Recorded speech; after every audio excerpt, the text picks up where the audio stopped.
Good afternoon. My name is Steve Ortega. I'm a policy fellow with the El Paso Chamber, and today have the pleasure of having Representative Cassandra Hernandez join us this afternoon and share some information with us, give us a little bit of background about herself, and then also talk about the current COVID and how the city is responding to that, and then just get into some general city issues. Representative Hernandez, can you see me? Yes, I can. Wonderful.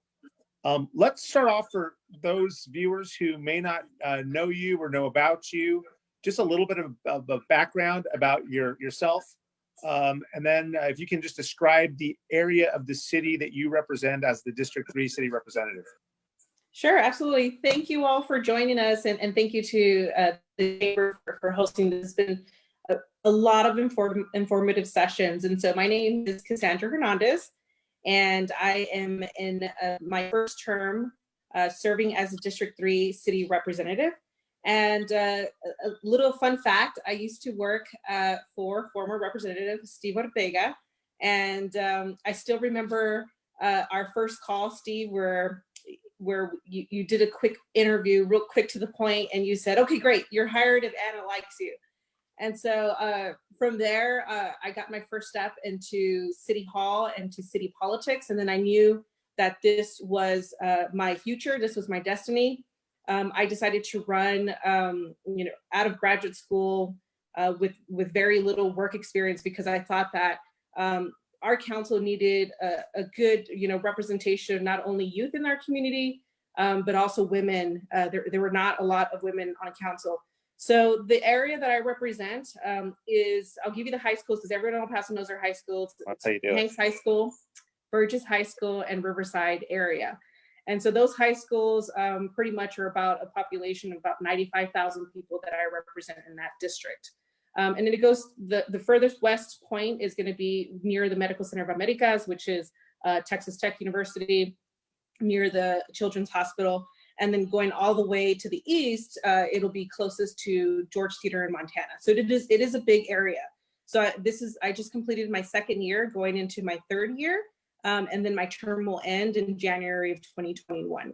But that, in a nutshell, is who I am, what I represent. I'm a proud El Pasoan, born and raised. I graduated from Bel Air High School. And I got my bachelor's and master's degree both from UTEP in public administration, my master's degree, and a bachelor's degree in political science and criminal justice as my undergraduate degree. Wonderful. And just so you know, the person who recommended me to you was Dr. Kathy Stout, who at that time was a professor, I believe, with the Center for Civic Engagement over at UTEP and taught political science. Yeah, no, Dr. Stout is I still consider her to be a good mentor of mine. When she writes reviews online about certain policy decisions, it still really makes my heart hurt if I don't align with her. But I feel like in terms of policy, I really align with the real economic development standpoint. I used to work for the Chamber of Commerce in the government relations division, and so my perspective is really focused on workforce development, economic development. And so with that, you will have some differences when it comes to policy, just depending on your background. Absolutely. Something's wrong if someone agrees with you all the time, or if you agree with someone all the time. And so that's natural. Let's start off with this, just because I think it's informative, it's interesting, it's concerning. I understand that you have someone who's close to you who was recently diagnosed with COVID-19. Can you talk a little bit about how that has affected your perspective and your advocacy as a elected official here in the community in terms of response, information, experience, et cetera? Yeah, and I do have multiple people who are close to me who have contracted the virus very early on in the process. And for me, it was very insightful, because I knew really quickly how this was going to disturb our way of life, our quality of life, and most importantly, our mental health and our families. And so it has been very scary for those that I know who have contracted the virus. a lot of uncertainty. They don't know what to expect. Their first reaction is, am I going to die? They have to go into isolation.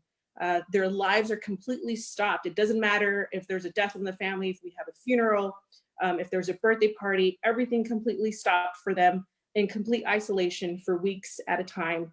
And so although those cases have been very mild and we are expecting recovery at 100%, there's still a stigma with those people about, how are they going to be able to face with other people that they contracted this virus, and how is that going to, play with your friends and family? Are they going to want to get near you? Or they're going to be afraid of you? So there's a lot of uncertainty with their emotions, with their employment, with their finances. And what I will say is that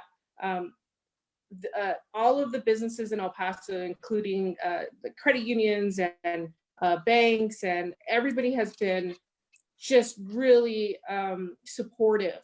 I mean, the way that El Pasoans have come together in times of adversity, in times of just bad things like a pandemic, I've been very proud how people have responded. People have come out to help, have donated goods. I mean, it's just been very inspiring to see that. And so using that experience, I've tried to take that to council and try to advocate that we needed to take this virus seriously. We needed to do more. We needed to put these type of stay home and work safer type of orders. I felt for a while there, Steve, that maybe we weren't as aggressive as we should be. I made those statements very early on because what I experienced with people close to me, that this is going to alter and change everyone's lives. So I was fortunate enough to be able to advocate for that, but I just wish our leadership at the state and at the national level would have been more aggressive so that we wouldn't be in this situation today. And in terms of the restrictions that have been put in place, I know last week the mayor announced additional restrictions to include not being able to convene at park spaces, not being able to hike, some restrictions, although construction is still going on, some further restrictions on construction. Do you think the restrictions right now are about where they need to be? Would you like to see them more restrictive, less restrictive? What are your thoughts on that? So I think that it is a good balance. Personally, I do believe that certain type of employment should not be considered, some type of businesses should not be considered essential. There is a lot of flexibility with it. And so while you need that in these type of situations, I think what's consistent is the spirit of the order is not to try to find loopholes, is not to try to find a way to keep operating your business, but look at it with the lens of public health. And I think that's what we keep forgetting, is that the lens of public health is that if it's not essential, you have to use your discretion. You have to really think about, do you really need to go to the park and play on the playground? I mean, had people used their discretion in a more, safer with the lens of public health, I don't think you would have seen those restrictions. But because we received calls every day that kids were playing on the playground, they're playing with each other, they're touching everything. We had, the city had no choice and the county had no choice but to take those additional restrictions, not to be, just unfair. It's just, we got to think about it from the lens of public health. And so I was happy to see a lot of restrictions about construction and things of that nature. It's just, I worry about their families. I worry about who they're potentially spreading infection, because we don't know a lot about this virus. It's a novel virus. So although I would personally put a stop to all of that, I do understand the necessity for economic development. And so what we're just urging now is that people just need to be safer and more cognizant of what they're doing with their hands, what they're touching. The rules can feel unfair, but I think El Pasoans are understanding. I have had more people reach out to us to say thank you for putting those restrictions in place than those to say that this was unfair. I think people understand that these are unprecedented times and we need to do everything in our power to make sure that we're not sacrificing anyone's life and that we're taking everyone's life seriously with these rules in place. And how has your communication been? I know some of the individuals that have been on the front lines in terms of providing information to the community, Dr. Ocaranza, Dr. O is how some people refer to him. Also, Mr. Resendez. Have you been in communication with them? Are you getting your information from the press briefings? How are you getting your information, and are you able to have some of your questions answered, or your constituents' questions answered directly from the local health resources? So I know there's been a lot of concerns about, you know, what's going on with the public health director. Is the public health authority, you know, really looking out in our best interest? And I have to say that I have full faith in the city management, our public health department, and all of their staff. I have worked with them one-on-one very closely, speaking to them about, you know, close members of my family. Anytime I have had any questions, they have been answered. Again, but I am, you know, the representative, and so I take that information and I give it to my constituents. I have not had any problem with communication at all, and I really am grateful that Dr. Ocaranza, that he's able to eloquently give this information in Spanish, because I have a lot of family members who speak Spanish and who say they understand what's happening. They feel more comfortable because everything is being translated and conveyed very eloquently and layman terms that they can understand what's happening. But it's not only that, it's our Office of Emergency and Management. And so they're really the ones who have taken over the helm for the entire county in events of emergency. And we have declared an emergency. And so they have taken the helm in certain cases to organize for the entire city. So I think they're doing a good job. I think that what we need to do, Steve, is that we need to debrief at the end to talk about what worked, what didn't work, but not just talk about that internally, but externally with all of our partners, how information was being disseminated. The way that everyone's learning their information, I'm getting that information maybe 5-10 minutes before the public is. And so we're all learning together at the same time. There's no secrets. Everything that you know, we know. And that's being launched as quickly as possible. So far I've been impressed. I know that, you know, we can always do better, and there's always opportunities to do better. And I think that's what they're striving for, is to do a lot better. Let me ask you this question. I know that you regularly hold community meetings. I've been to several of your meetings. You try to be as accessible as possible to the public. Right now, we're operating under restricted circumstances. How are you interacting with your constituents? How does someone get in contact with you? How has this changed your interface with the people you represent? So a couple of things. I have communicated with not only my constituents in District 3, but citywide, and mostly on social media. You'd be surprised how many inbox messages you're getting from Instagram, Twitter, Facebook. And so I'm really happy with the level of engagement. They're asking for documents, they're asking for guidance on how to interpret those policies and those documents. And so I've been doing a lot of that one-on-one. My constituents who come to my community meetings, I would probably say less than a quarter know how to use social media. And so what we're planning on after our city council meeting next week, I'm going to be calling them individually to keep them up to date, to make sure that those who don't have access to internet, who don't have access to social media, that they're still getting the information that they need. I'm in close contact with my neighborhood association presidents. They text me, we talk all the time. And so I think that if anyone needs to, you know, get some clarification or need to talk to me, our phones are still being answered. We're all working remotely, and we're happy to do a one-on-one conversation with you. Even there's no question that is unimportant. Everyone's concerns are very important, and so we're here to be as responsive as we can. Email us, call us at 212-0003, or email us at district3@elpasotexas.gov. Okay, very good. Let's talk a little bit now about the prospects for recovery. As you're probably aware, the Chamber represents about 1,500 businesses here in town, representing a little over 200,000 employees.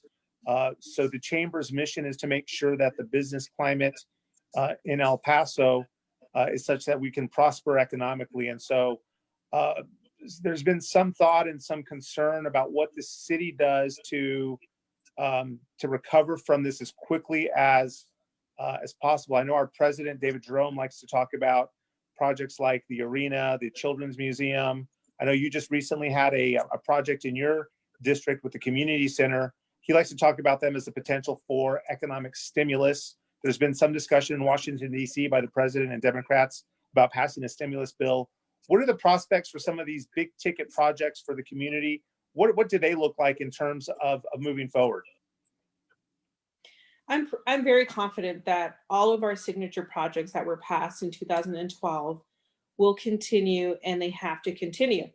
And it's not because of any economic turmoil that people can be concerned of, because every city, every municipality across the nation will have to reevaluate that.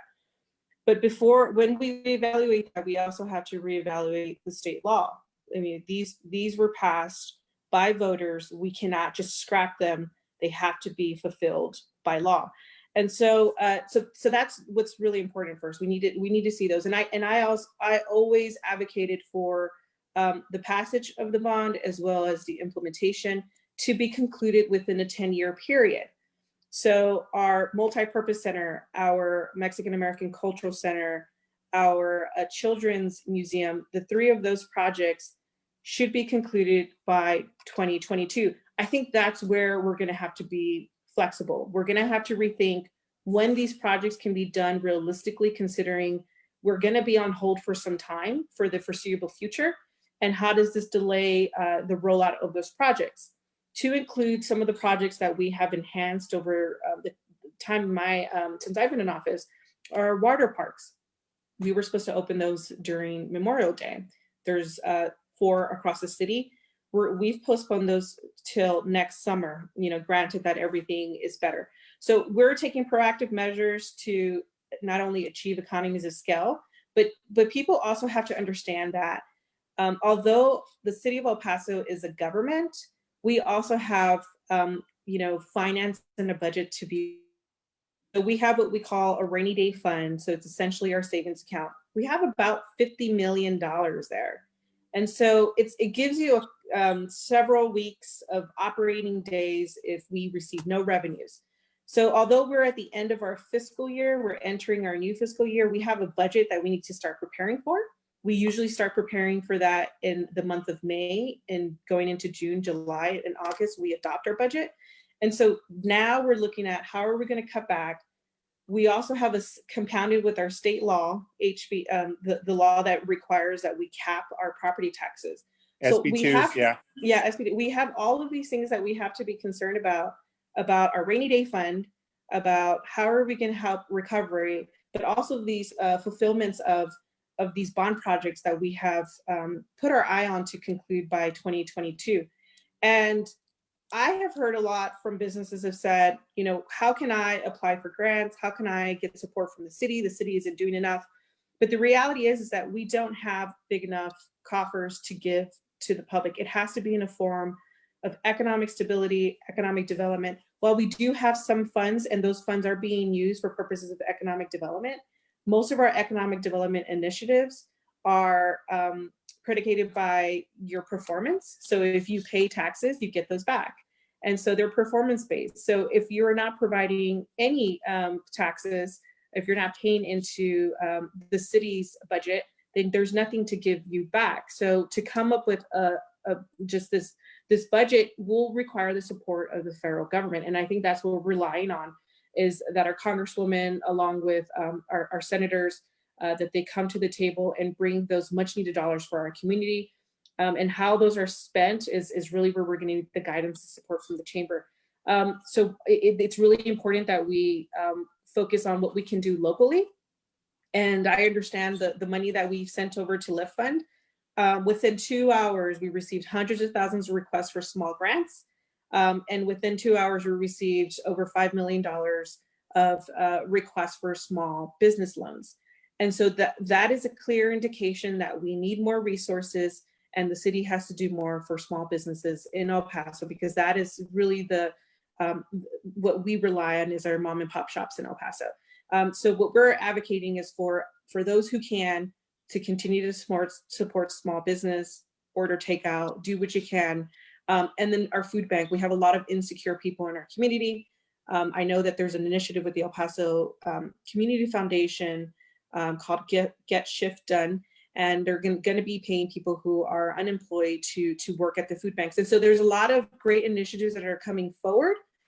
We do need those initiatives now, but what the city can really control is how do we make sure that these projects don't get delayed to the greatest extent possible, so that we can use those as catalysts for future economic development. Every community is going to have to think about how do we get out of this, and how do we continue on that trajectory. And I think the city really needs to focus on making sure those projects finish, not only because we're required by law, because I believe that they can really, take up a lot of growth and expenditures and sales taxes that we really need for our budget to continue with our economic development incentives. Okay, very good. It was a really long response. Yeah, it was an excellent response. And I first want to thank you and the other elected officials at the city. Everyone has been very accessible, and as well as your administrative staff, extraordinarily accessible. So I want to thank you for that. Speaking of the city and administrative staff, as you'll recall, during the Great Recession of 2008, the city did go to a 4-day work week, did furlough. Is there discussion about some of those measures yet, or has that not come up as it relates to the city of El Paso as an organization? It is inevitable, Steve, considering that we had earmarked budget and budgeted dollars to hire new staff for our new quality of life facilities.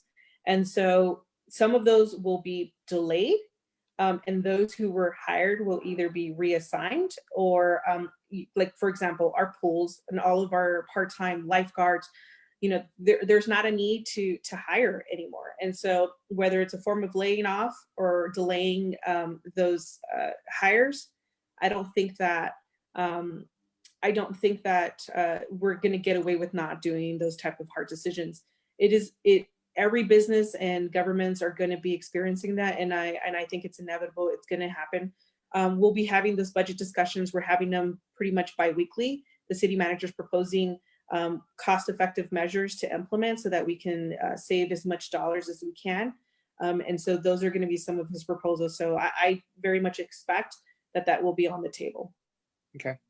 Let me ask you this, and it's something that I know I've talked about with friends, and I'm sure you have as well. But in terms of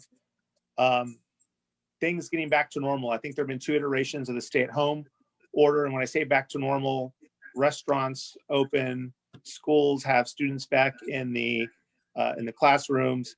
What is your best guess as to when we're going to start to see some normalcy return? People can go hiking again, use the parks, et cetera.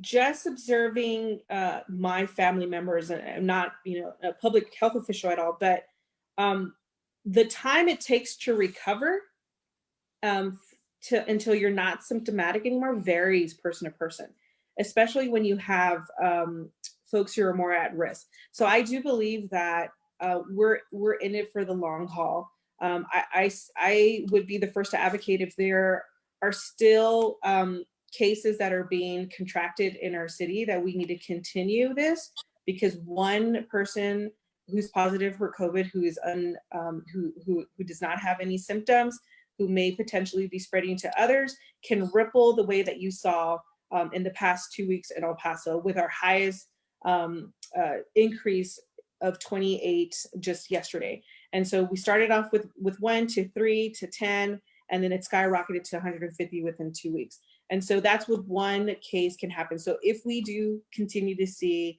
positive cases, then I will be the first to advocate that we need to continue the stay-home orders for public health purposes. I have 2 young children, Waylon and Betty. My son's in kinder and my daughter is in pre-K, and they have completely shifted to online courses. So in addition to my duties as a city representative, I am also responsible to homeschool my children with video, doing video classrooms with their friends and family.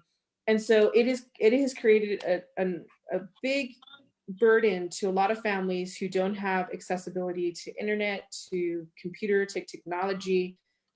And so I'm concerned about those families, but I know that the school districts are doing what they can to provide those resources. So I think that at minimum, we're going to see this through early summer to the end of summer. And I think by fall, in tandem with school year, you might see some normalcy. And today I was listening to a story about in some areas of China where they've reopened their cities, they've reopened their trains. And some people have given testimonies about they've never thought that they were going to see that day for months to come, and that it feels just like normal. And so I think that we need to just, understand that there is a light at the end of the tunnel, and it's going to be foreseeable, but this is for, to make sure that our families are safe. Okay. And then I'll ask you a final question. We're supposed to keep these to about 25 to 30 minutes, and we're hitting that mark. But in terms of something that you've learned about yourself, activities that you have embarked on during this stay-at-home period, I know that you have Waylon and Betty with you. Anything that you want to share with the viewers in terms of what you're doing different or new because of this stay-at-home order? And I think for a lot of families, especially families who have young children, do see this as a blessing in disguise, because we're able to take a pause in our life to reassess the things that we have in our homes, the limited time that we have with our children. And so I've been capitalizing on that to the fullest extent. I had all sorts of hobbies that I enjoyed when I was younger that I reacquainted myself with, like painting. And I shared some of those paintings with you, Steve. It's a way that I deal with anxiety, with, kind of the issues of pandemics that people are seeing at home. And so really trying to tap into your hobbies and to organizing your life to really take appreciation of everything you have in your home. I've been doing laundry. I have been organizing my pantry, a lot of things that I have just not done because we're always so quick to move on to the next day, move on to the next task. I'm trying to appreciate the time I am at home, also with my children, playing games, playing board games. So that's what I've been doing with my time is tapping into my talent and my hobbies. And I think that, I would encourage others to do that. But in addition, I've been able to have these really good conversations with my constituents, because we're always, in a rush to move on to kind of the next conversation, the next conference call, and just really try to take meaning in all of those discussions and learn and listen to everybody and what their concerns are. So I've been listening. I've been getting a lot of ideas. I've been meditating. And I've been spending time with my children, and for me, it's worked, and I hope that others will do the same. Awesome. Thank you so much for your time, and further thank you on behalf of the Chamber for your service to the city of El Paso. You are always extraordinarily accessible, very honest in sharing your opinions, and a really strong leader on the city council. So thank you for your service, and we wish you and your family the best as we get through this as we get through this COVID period. Thank you, Steve, and thank you to the El Paso Chamber. Count on me for any future discussions. Awesome. Okay? Thanks. All right. Take care, y'all. Bye.